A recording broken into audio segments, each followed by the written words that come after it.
Hello, I'm Kenny Herder. Here to tell you how I became a part of the Back on My Feet family. The year was '08, June. I came to Ridge Shelter due to the fact my behavior was so out of control that my mother couldn't handle me no more, so she threw me out. Once I got to the shelter, things were different, strange, very hurt. But at the same time, I had a slight of hope that a small chance that things would get better. So 2 months went by into the shelter, and in the shelter we have a thing that's called community service.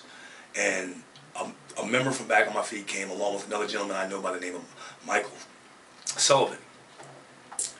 And Michael Sullivan was telling his story, which inspired me so much as far as when he told us as the group that he felt after his wife has passed that he felt as though no one really cared if he lived or died. And then he explained how Back on My Feet came in and changed his life. And I knew Michael very well, and I remember how the times he was going through. And I was just amazed how these people have changed his life. He was looking good. He showed us the cameras. He showed us the phone. Excuse me, not the phone, the watch.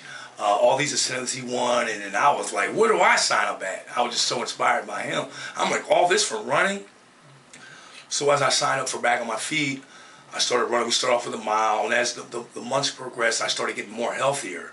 My mind became more healthier. My thoughts became more healthier. I didn't want to do all the nonsense things that brought me to the shelter, my behavior thing. I got myself with a therapist, talking among things to straighten my life out, to make life much more easier than that I couldn't handle management. Things I didn't understand that just came to light along with this running that I had. And basically, I have been with Back on My Feet for now 2 years now. Now I'm probably working a full-time job. I'm still running when I can. I'm getting ready for the Philadelphia Marathon, and I'm in it to win it.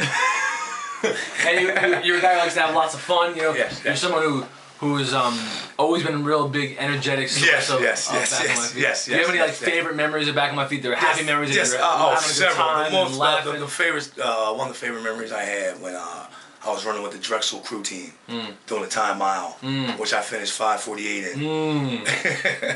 And the one that's broken that record yet in the Philadelphia district. And it was just like, as I said, I'm 43, and these guys are like 18, 19, and I'm running up and down the street, ripping it up with them, man. Having the time of my life, feeling like a young man again, man. It's just amazing. I mean, the funny part is, if before Back on My Feet, if you ever asked me to run a mile, I'd be like, yeah, right, pass me the coffee and the cigarette in the paper.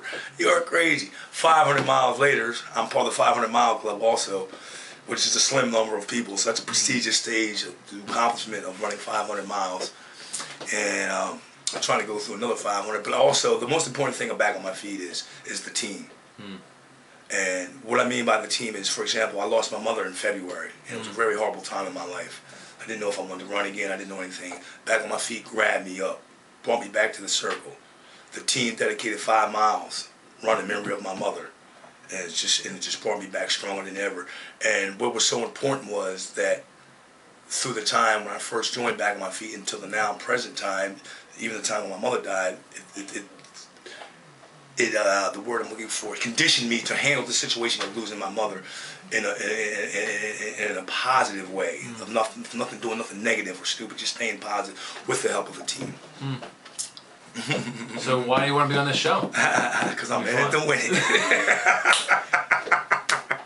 Good TV, right? Yes, sir. And one more thing, Vince Lombardi said, winning isn't the only thing, it's everything. Beautiful.